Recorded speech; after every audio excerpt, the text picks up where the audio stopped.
It's time for RealAg Radio on Rural Radio Channel 147 on Sirius XM.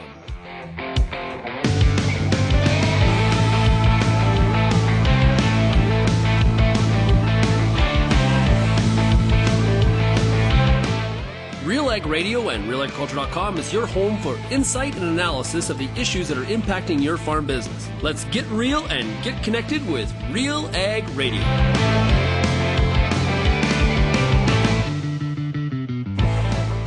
Welcome to RealAg Radio here on Rural Radio 147, Sirius XM. Shaun Haney, your host here on this Tuesday edition of the show. Hey, thanks so much for making RealAg Radio and Rural Radio 147 a big part of your workday.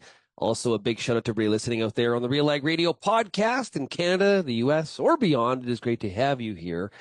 Today on the program, we're going to dive into some pretty important discussions, I would say. We're going to be joined by Jim Wiesemeyer. He is a DC policy analyst for Pro Farmer. We're going to get a farm bill update from Jim and find out why this House Ag Committee version is being described as quite farmer friendly. And what does that actually mean? And what are some of the next steps? And will they have a farm bill in 2025? There's a lot of discussion about the increase in farm subsidies that are included in this version of the bill. And when are we going to hear from the Senate and their version of this farm bill? So lots to discuss there with Jim. We're also going to talk to John Barlow. He is the MP from Foothills. He is the Shadow Minister for Agriculture for the Conservative Party of Canada.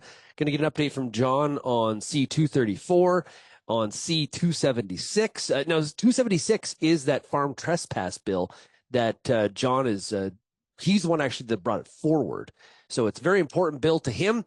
And animal activists not happy, which maybe is a sign that it's a good thing, but they are very unhappy and calling it a ag-gag sort of bill and trying to prevent people from sticking up for the rights of animals. John, I'm going to ask John about that and why he feels it is not that.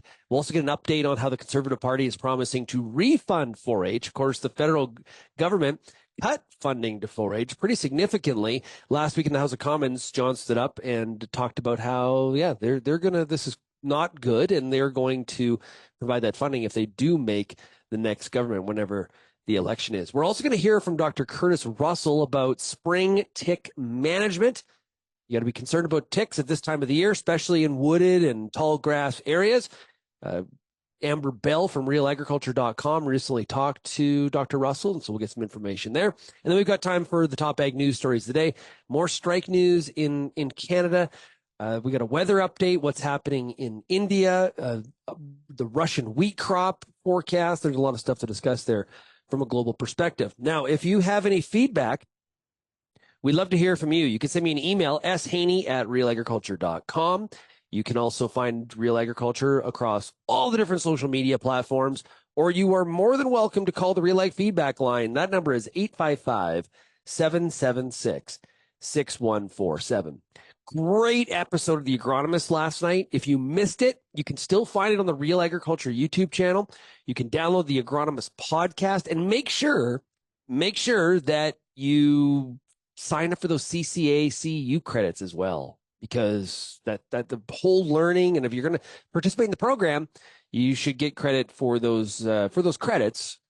Using the word credit too much, but you can get credit for those credits if you do watch the program. Great show last night. PGRs, plant growth regulators, really, really important discussion. And another one of those intensive management tools that you have available to you to try to prevent some of that lodging. So check that out. And you can find it also at realagriculture.com.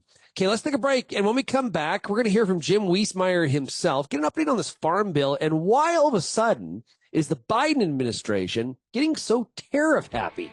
What's happening here and what's the strategy? You're listening to Real Ag Radio, Rural Radio 147, Sirius XM. Choose Viatude fungicide and unleash best-in-class sclerotinia protection in canola and premium protection against white mold in soybeans. Viatude contains a powerful premix of Onmira Active and prothioconazole. This unique combo delivers high-performance disease control, crop safety, mix compatibility, resistance management, and advanced mobility for excellent coverage and superior plant protection. Choose Viatude fungicide for stronger, more vigorous crops. I get to spend every day talking to farmers in the ag industry through RealAgriculture.com and RealAg Radio. But nothing is more fun than speaking to an audience live and in person.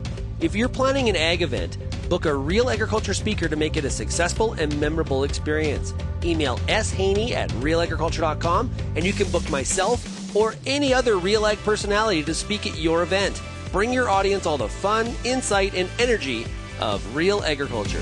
Peter Johnson at WheatPete, RealAgriculture.com, and what an opportunity! Oh my gosh! You think you can't grow better wheat? You are absolutely wrong. We're going to show you how to strive for those record wheat yields that they get in the UK and in New Zealand. You can grow 150 bushel wheat. I'll show you how. Catch WheatPete's Word every Wednesday on RealAgriculture.com or download the podcast on iTunes or Spotify.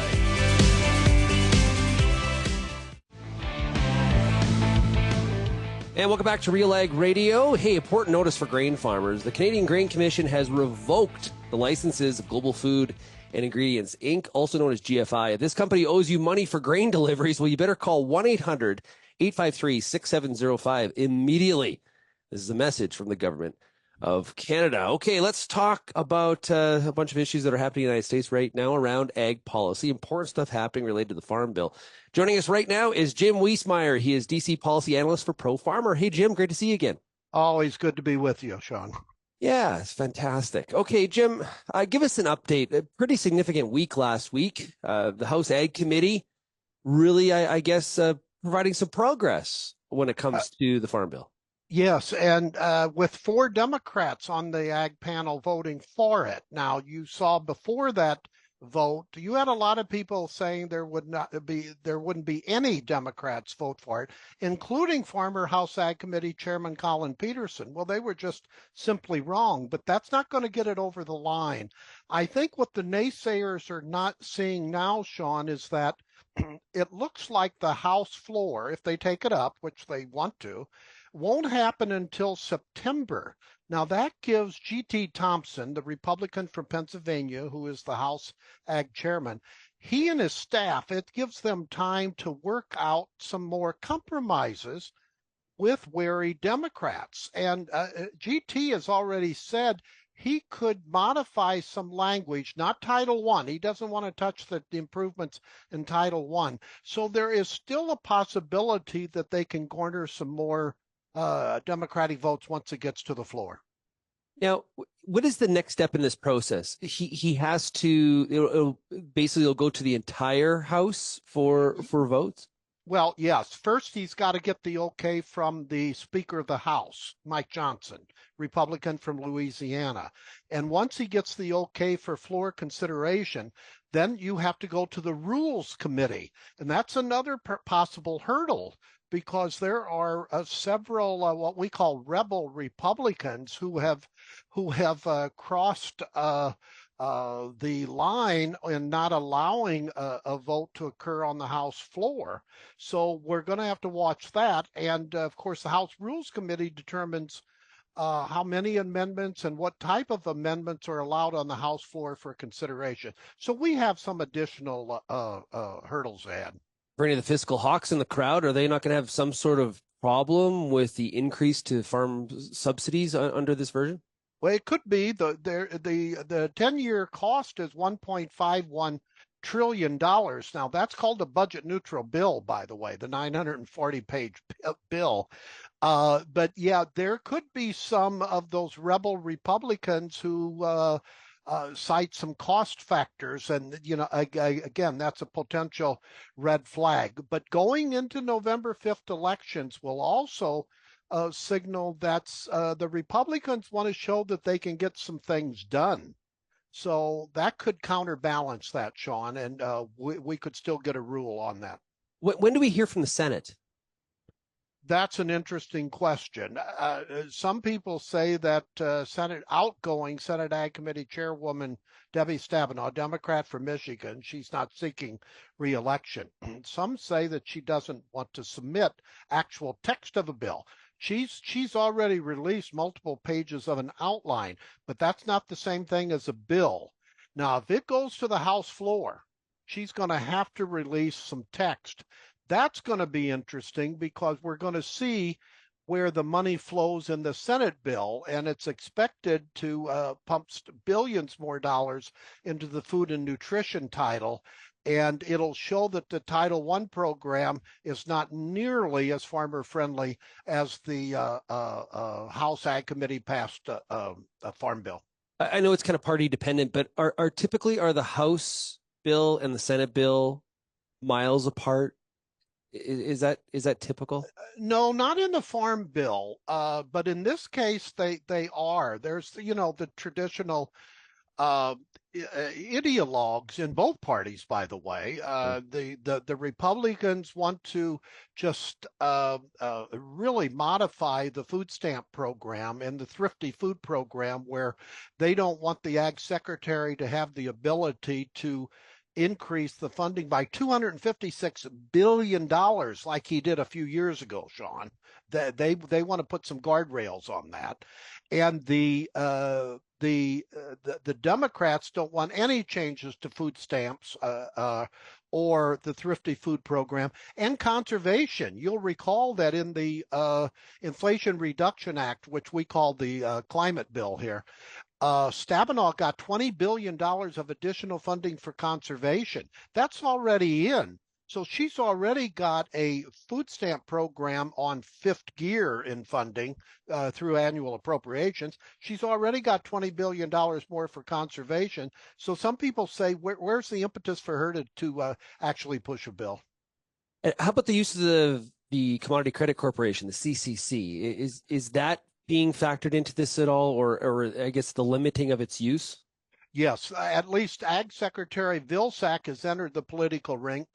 Usually USDA advises Congress on technicalities of Farm Bill proposals. They talk about implementing some of the language in the bill, but current Ag Secretary Tom Vilsack has taken an overt role in this one and chastising the Republicans for trying to rein him in, or the Ag Secretary's ability to tap the CCC. He's got a point in that you want to have some flexibility if we have a major weather-related problem in the coming year, because it takes Congress a year, sometimes 2 years, to come up with ad hoc disaster programs, and he can tap the CCC for farmer income support. However, on the Republican side, they think that the Congress has lost control of the CCC, and they want to pull in the reins on that. Again, putting some guardrails on the secretary. And I think that they can probably reach a compromise to satisfy both parties in the intervening months here. 18 Farm Bill already extended once. When is that deadline for the possible second extension of it? And does this all get completed before the end of the 2024 calendar year? Well, there's several things there. I think you will have to see another extension, because with Congress working on fiscal year 2025 spending bill, appropriation bills, the year started last October, and they're just really starting right now. And that's why the Farm Bill in the House won't be brought up until September, and that's assuming the House will have completed all those 12 bills. Now, that's unlikely. So we'll probably see an extension, and that'll lessen the pressure, although you're not going to see that extension until the 11th hour, Shaun, because that will take pressure off Congress to actually ink a new bill.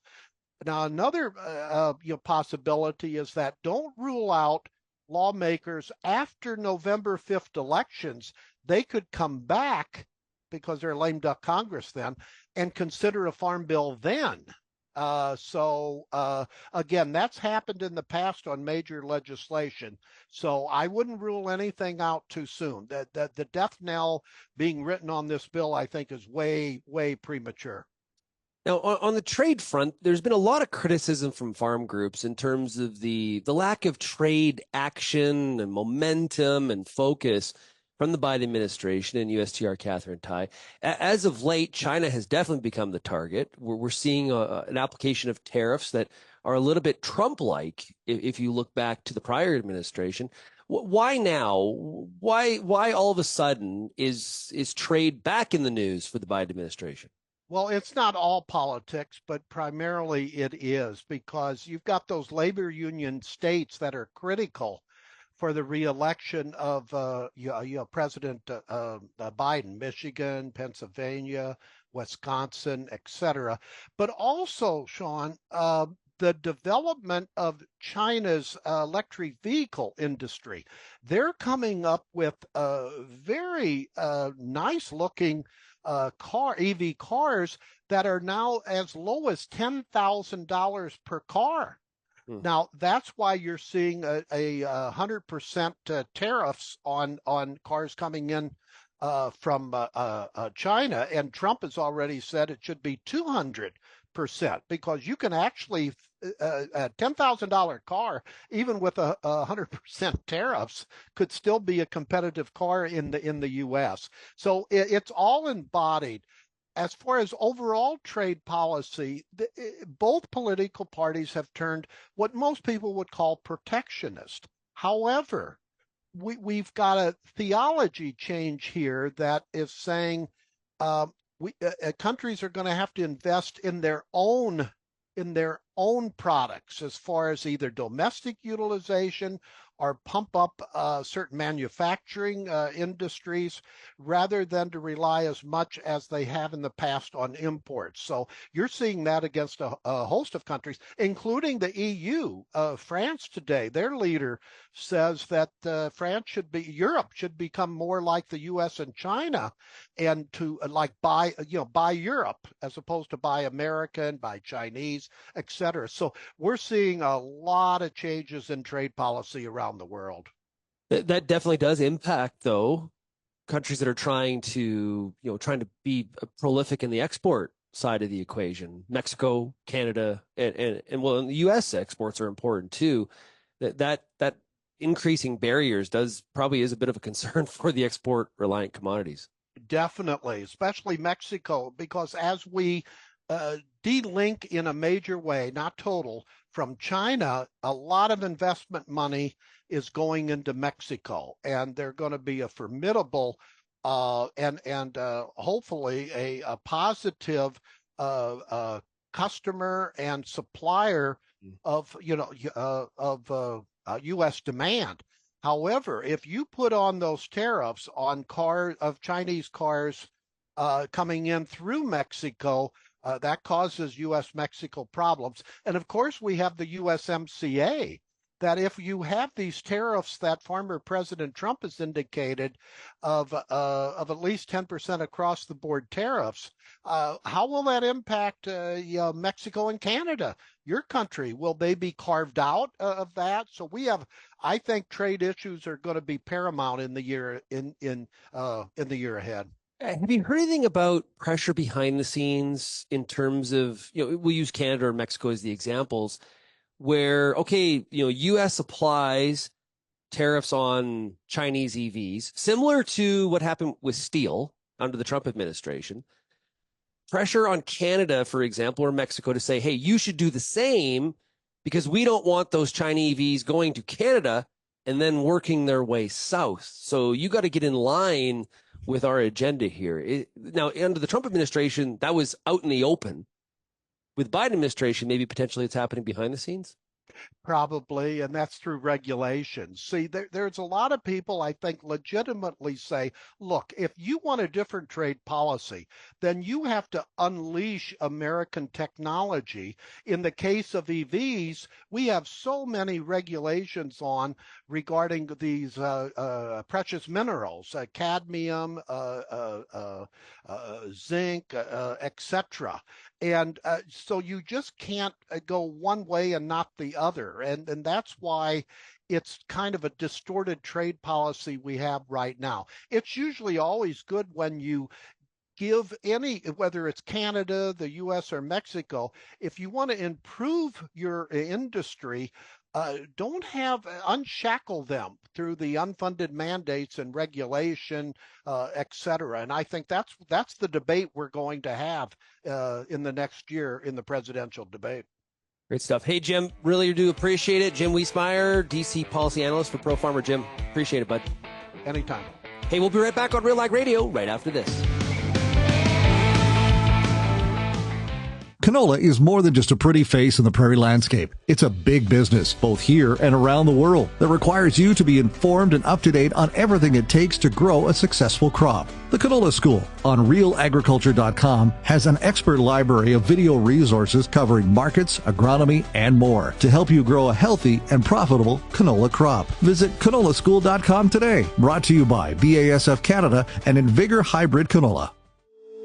If you're involved in the agriculture industry, it's important to stay informed on all the latest issues affecting your business. At RealAgriculture.com, we offer fast, reliable news, information, and insights to help you keep on top of all of the latest in Canadian agriculture. Visit RealAgriculture.com and sign up for our free daily newsletter covering everything from news, agronomy, animal agriculture, and much more. Visit RealAgriculture.com/subscribe today. It's summertime, and you've got a lot of important decisions to make when it comes to your corn crop. Let the Corn School on RealAgriculture.com help guide you through those big decisions with input from leading experts in the field. If it's spray timing, disease identification, or any other field issue, the Corn School's got you covered. The Corn School on RealAgriculture.com, brought to you by BASF and Pride Seeds.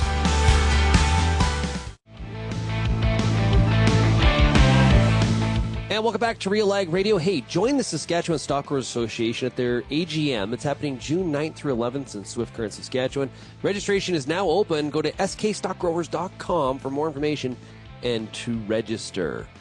Joining us right now is the Shadow Minister of Agriculture for the Conservative Party of Canada, MP from Foothills. It is Mr. John Barlow. Hey, John, how's it going? I'm great. Good morning, Shaun. How are you? Pretty good. Hey, what busy week in Ottawa this week? Yeah, it's kind of like the silly season right now. Is we've got 4 weeks left until we rise for the summer recess, and some midnight sittings this week. So yeah, it's been a long haul already, and it's only Tuesday. Get your caffeine while it's available. That's right. Hey, last week I saw you in the House of Commons talking about a story that Real Agriculture broke going back a number of months ago, and that has to do with the funding of 4-H. And I found it interesting why last week was this coming back to the forefront, and two, big promise in terms of if the Conservative Party becomes the next government, saying we're going to refund 4-H. Well, why is this such an issue right now?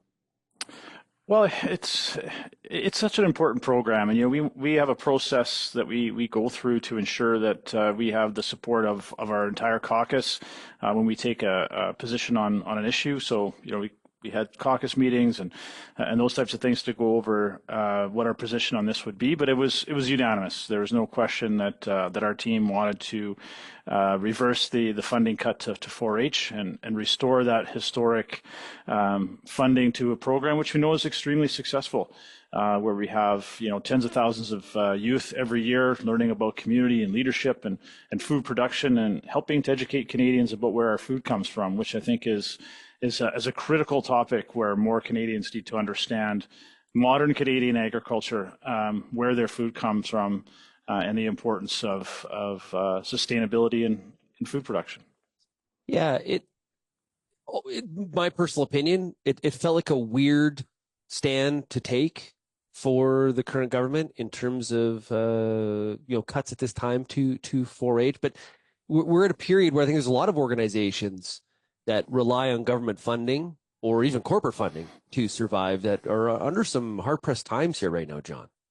Yeah, there's no question. And, one of the reasons that took us a little bit of time to come up with a statement is that we know the financial situation that we are going to inherit should we form the next government. And we wanted to make sure that there was funding available to restore that funding to 4-H. And we found, several millions of dollars that Ag Canada is paying consultants, and we believe that that's an easy place to find the money to fund programs like 4-H and Ag in the Classroom, which we understand has also seen its funding reduced.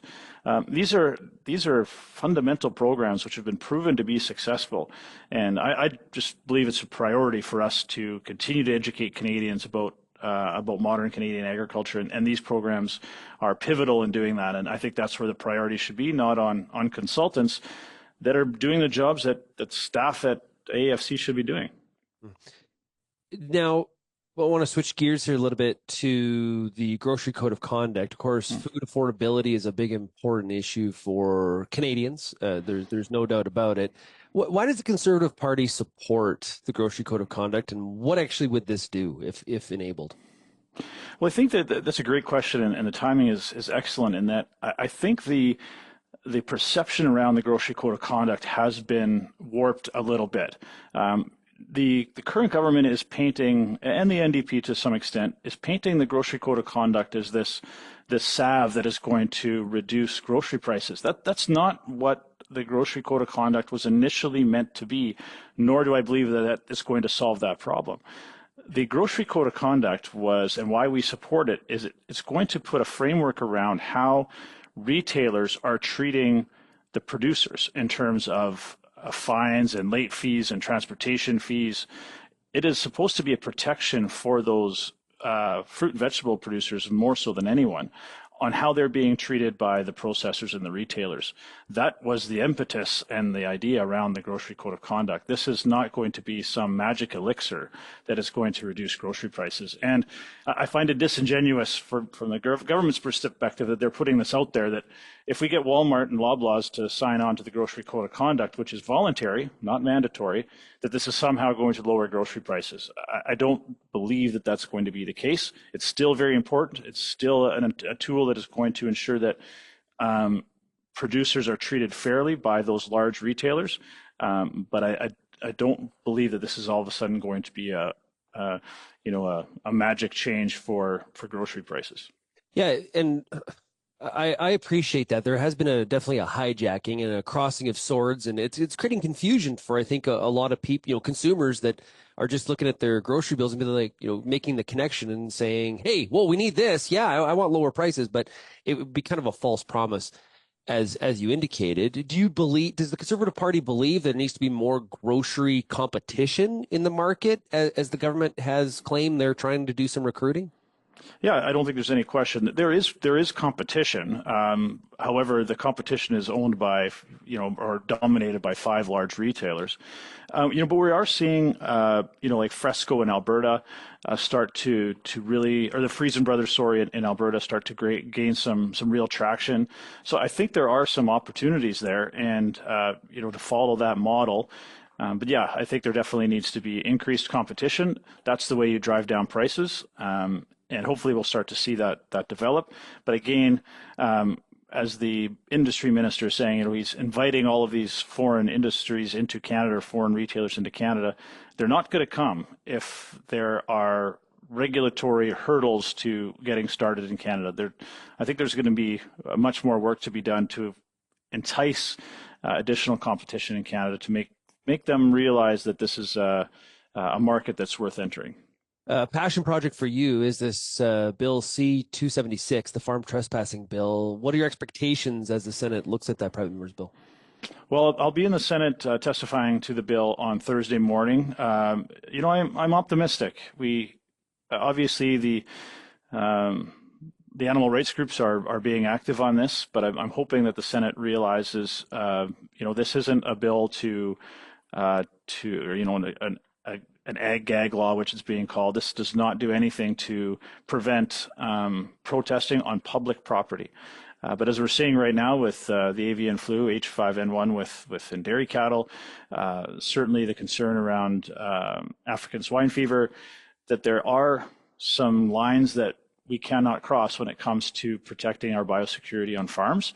There was a report out of California this week that showed that they have connected, or have likely connected, an outbreak of avian flu to trespassers that resulted in the culling of 250,000 birds in California. So we know this can happen. We need to take the steps to ensure that we do not allow that to happen, protect our food supply, protect our farming industry, and we just simply cannot afford to have a massive outbreak of one of these animal-borne diseases. And let's just take every precaution we can to put protections in place. And again, I want to be crystal clear here. This does not prevent animal rights groups from doing their job, and they have a job a role to play. But farmers and farm employees have a legal obligation to report any abuses or things or practices that are putting animal health at risk. So those things don't change. They can still protest on public property, but there's got to be a line in the sand, and that line is trespassing onto private property without having a comprehensive understanding of the very strict biosecurity protocols we have in place. Are you pleased, satisfied, or critical of CFIA's response to HPAI and some of the infections we've seen in U.S. dairy animals? Are we on the right track in terms of how our response and trying to protect the Canadian industry? We had an in-camera meeting on Thursday with representatives of Ag Canada, CFIA, CBSA. Taking their word for it, they seem to feel that they have this well in hand in terms of their monitoring and working with their colleagues on the southern side of the border. I think this is something we need to continue to monitor now that we have another farm employee in Michigan that has been infected. I think if we learned anything from COVID, we can't take any of these things lightly. Let's be as diligent as we possibly can. But it seems as of right now, they seem to have this in hand. I think the one area which I am concerned about is our lack of a stockpile of vaccines. It seems like we're not being as proactive as I think we should be. The perspective we're kind of hearing from CFIA is that, if this should happen, we will react. I don't know if that's really the smart play right now. I think it's inevitable with how this is spreading that we will likely have this in Canada. So let's be prepared and let's start procuring some of that vaccine now. And finally, John, I know you got to run here, but wanted to get an update, the latest on C-234. This is one that Conservative leader Pierre Poilievre has really grabbed hold of, as of other members of the party. Haven't heard much in the last few weeks. Where's this at? Well, it's kind of making its way back through the House of Commons. We are still working very hard to try and come to a deal with the Bloc to get them back on side. Losing the Bloc support on 234 has been difficult in terms that it will not pass without their support. It will pass as amended, but we obviously want to return 234 to its original form. To leave out the heating and cooling of barns, I don't think is fair, and we do not want to divide our agriculture community. Greenhouses would be left out, ranchers would be left out, poultry producers. I understand from our grain guys that they want that coverage for grain drying, but that's not going to be a huge issue until the fall. So we want to use as much runway as we can to try and get this back to where it will actually have a meaningful impact. Yeah, grain drying is one sliver, one path. There's other parts of the industry that are impacted here in for sure. Hey, John, I know you got to run. There's stuff going on, so I really do appreciate it. All the best to you. My pleasure, Shaun. Always great to be on, and thanks very much for your interest. Appreciate it. And great job breaking the 4-H story. Nice. A little bit of a rapid fire there. Hey, we'll be right back on RealAg Radio right after this. If you only listen to RealAg Radio, you only get half the picture. For greater insight into the issues that affect farming, tune in to RealAgriculture.com. Crops, livestock, machinery, farm management, and the markets, even food and travel.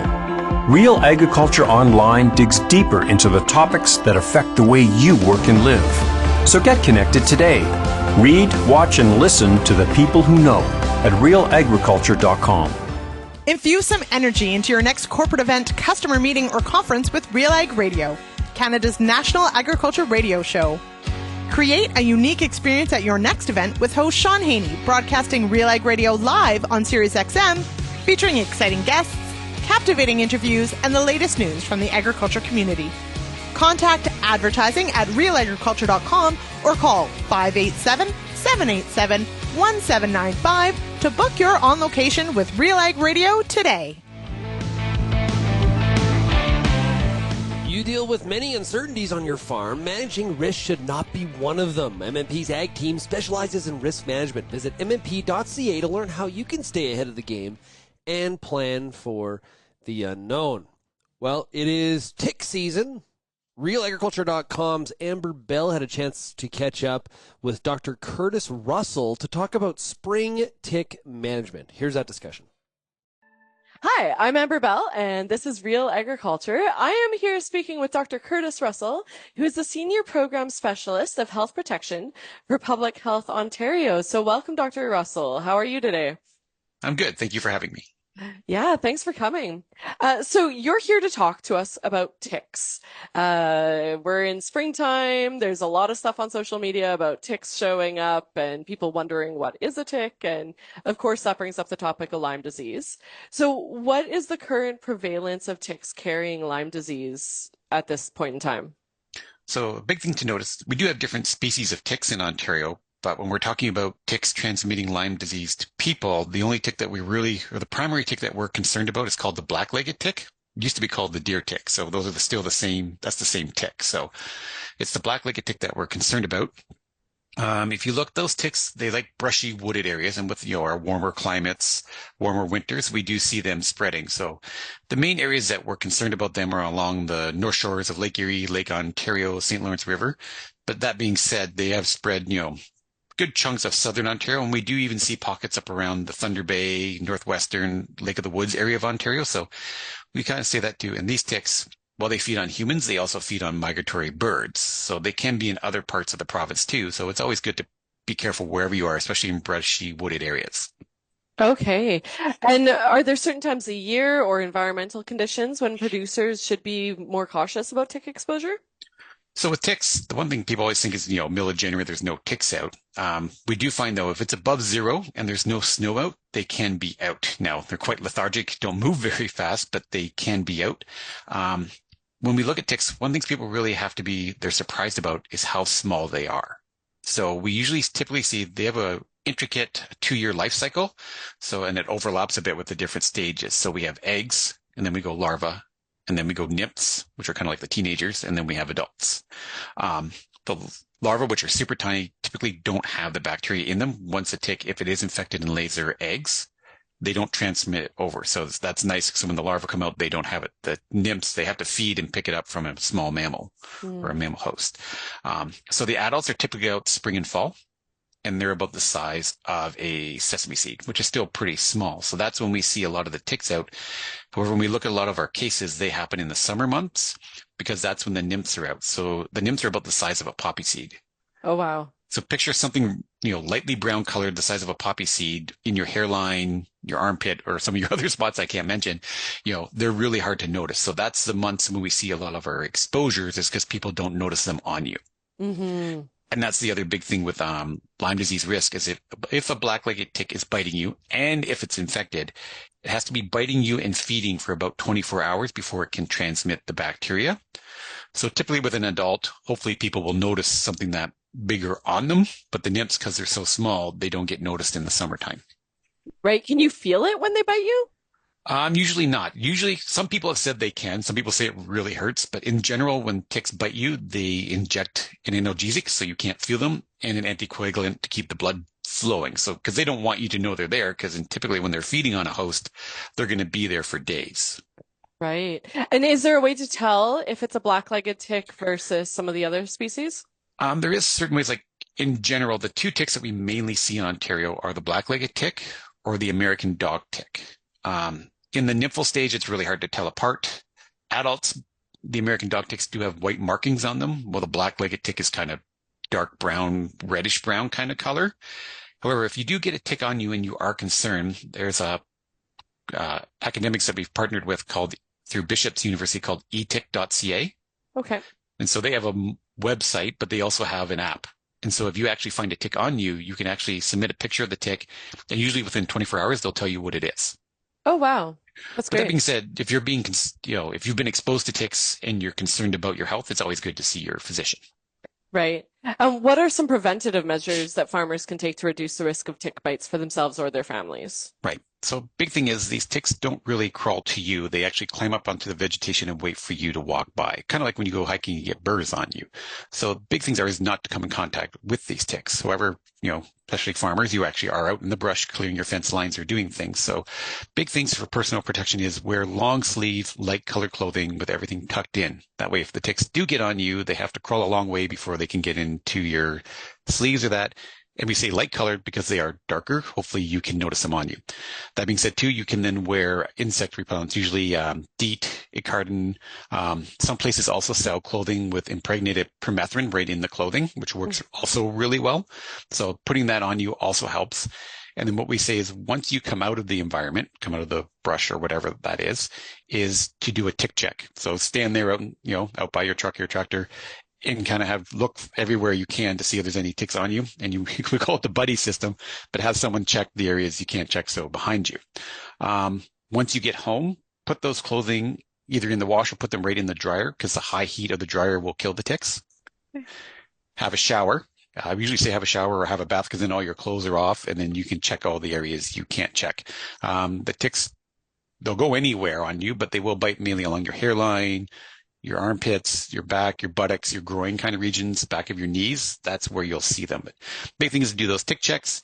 If you then do have a tick on you, take a picture, submit it to eTick. And then if you are concerned about your health, when you see your physician, let them know that you were exposed to ticks. Okay, that's great. And so the country song is a legitimate good piece of advice then. Yeah. The running joke is we always say use the buddy system, but you can just discern who your buddy is going to be to check you. That's good to know. So are there any ongoing research initiatives or has there been any developments in tick control and Lyme disease? So we're always looking, we partner a lot of times with the U.S. The U.S. has a larger numbers of Lyme disease and black-legged ticks. So we always look at them to see where their cases are, what's happening, what's new with them. And they do a lot of research into control. The tricky part with control of these ticks is they are down in the leaf litter. So to try to, in a big forested area, so to try to do blanket controls for them can be tricky. That's why we talk about the personal protection is really big. And then you can also do personal, property protection to try to reduce the ticks coming into your property. So, if you are adjacent to a forested woodlot or something like that, make sure your lawn is cut short. The biggest thing for these black-legged ticks and ticks in general is if the only thing that really kills them is if they dry out, they die. So that's why they're in the leaf litter. When it gets hot, they go down into the leaf litter where it's moist and they stay down in there. So that's why we say brushy wooded areas. So try to keep your lawn cut short. And then sometimes we say try to put about a meter width wood chips between your lawn and the forested area. So it's a kind of like a dry barrier that they then don't like to come across. Same thing too with your kids and that. Try to have their playgrounds and stuff not right in the wooded areas. Right. That's really good advice. And are there any common myths about ticks and Lyme disease that you'd like to address? I don't know if it's common myths, but one thing I think it's really, I've said it before, but is how small these things are. People just think, they're really big. It's a spider on me. I'm going to notice it. They are very tiny and hard to notice. We've always heard stories of someone's like, I was trying to wash the dirt off my kid. And you're like, well, that wasn't dirt. That was the tick that was stuck on there. So they're really small. They're not everywhere. They're in those brushy wooded areas. And just when you're in those areas, still go into them, but just that personal protection can really help protect you. So how far from a forested area will they travel into grass? Oh, they'll travel a few feet into the grass, and not that they want to be there. And same thing too, because migratory birds, they can drop them off here or there. Also, same thing too, if you have a pet, consult with your local veterinarian because they can usually give them drops or medication that can reduce the ticks on them. Mm-hmm. Okay, well, that's great. It's a lot of information that I didn't know. I know I learned a lot, so I'm hoping a lot of our listeners as well will be able to pick up on some of this and hopefully be able to protect themselves from Lyme disease throughout the summer going into this next growing season. So thank you, Dr. Curtis Russell. And that was, Dr. Curtis Russell with Public Health Ontario. When we come back on Real Ag Radio, we're going to get to the top ag news stories of the day. We got more news about strikes in Canada. You're listening to Real Ag Radio, Rural Radio 147, Sirius XM. How's your seed quality? What should you treat with? What about herbicide carryover and environmental concerns? Spring is here, and you've got a lot of things to think about in regards to your pulse crop. The Pulse School on Real Agriculture has information and advice for all these questions and more to help you navigate this season. Brought to you by BASF. Pulse School episodes are available at pulseschool.com, realagriculture.com, or as a podcast on your favorite streaming service. Download the latest episode today.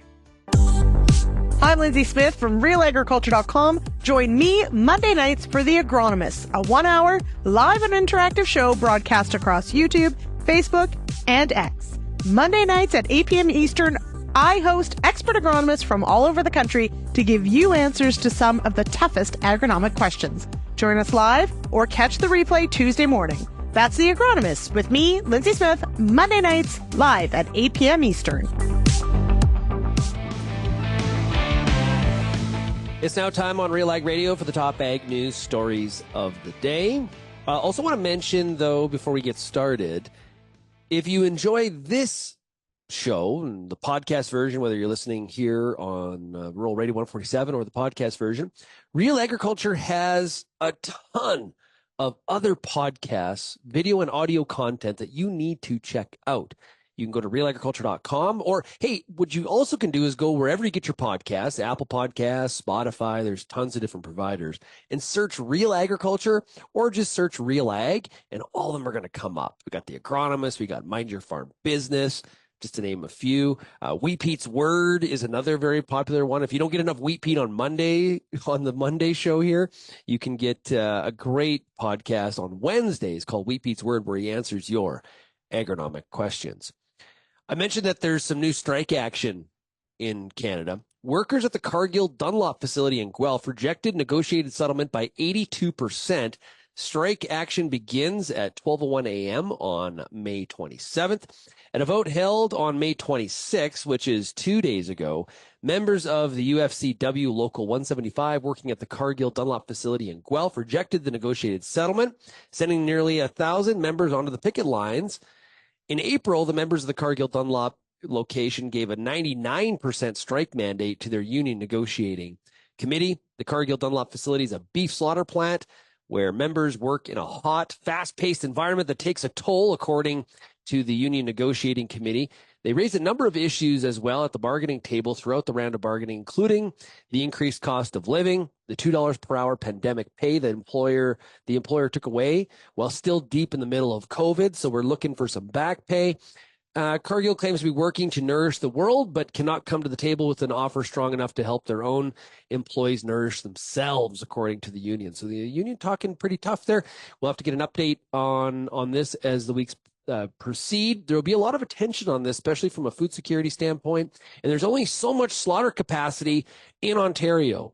So definitely we'll have even though it's only, based on the size of the facility, it's going to have a big impact, you would think, in the central Canadian beef market.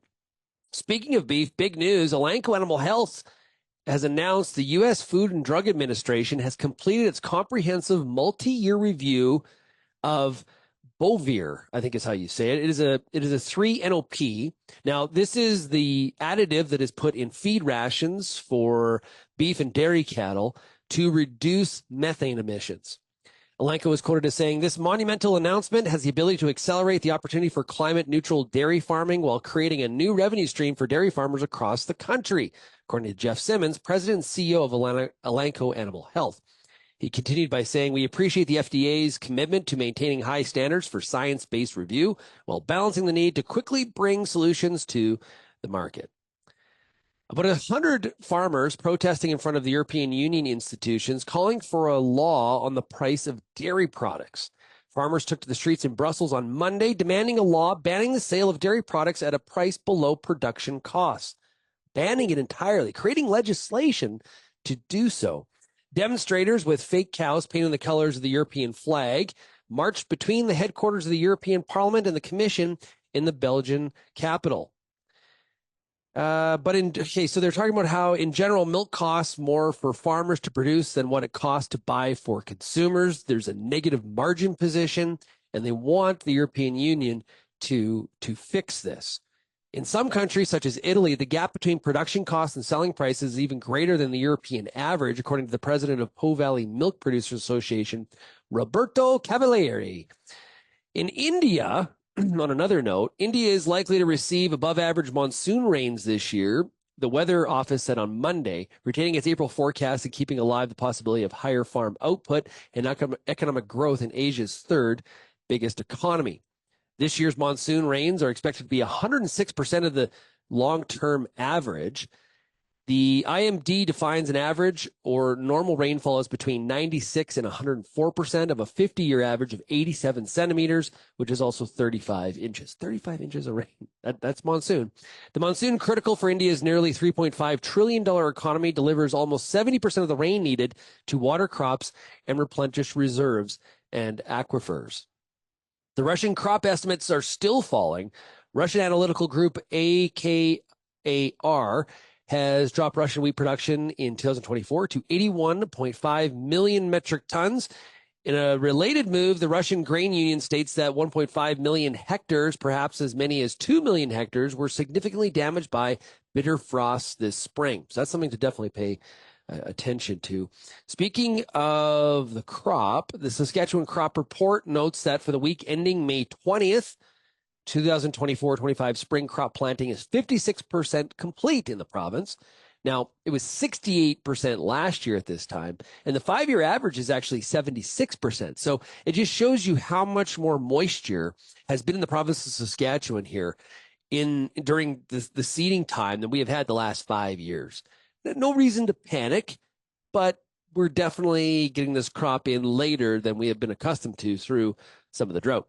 Recent rainfall improved soil moisture and aided crop development, with topsoil moisture rated at 95% surplus adequate. It was 90% a week ago, so we're improving in that area, and 5% short in others. Now, we were 10% a week ago on that number. So definitely less of the province in any sort of a bad situation. So this is very welcome rain. If you compare where we have been over the last 5 years in these parts, this is, I think, a good news story. Although it's a bit agitating and irritating that people can't get the crop in, as we're talking about 56%. Like Alberta, as of last Monday, we'll get an update on Alberta here this week. They were only 65% complete seeding, which feels a little bit weird as we are post May long weekend. Also, wetness is dogging French crops. Moisture there as well. So France Agrimer reports that as of May 20th, the 24-25 common wheat crop is rated at 63% good to excellent, durum at 64%, winter barley at 66%, and spring barley at 73%. Corn planting was 78% complete, much slower than last year's pace when 93% was in the ground, and the 5-year average of 96%, reflecting the ongoing wet conditions. So definitely some challenges out there in some areas, but I don't know, getting back to like the Western Canadian prairie situation, it definitely feels like this rain has lifted the mood, so to speak. Yesterday, coming home from Missoula, Montana for a baseball tournament, some of that winter wheat around the Great Falls, Montana area, it looks spectacular. So if there are any listeners around the Great Falls area and you want to comment on some of the crops, make sure you send me an email, shaney@realagriculture.com. And correct me if I'm wrong, but from the interstate, they looked fantastic, which is great to see. Hey, if you have any feedback on today's show, you can send me an email, shaney@realagriculture.com, or you can call that Real Ag feedback line, 855-776-6147. Thanks, everybody, for getting real and getting connected with Real Ag Radio. And, of course, we'll chat again tomorrow. Cheers, everybody.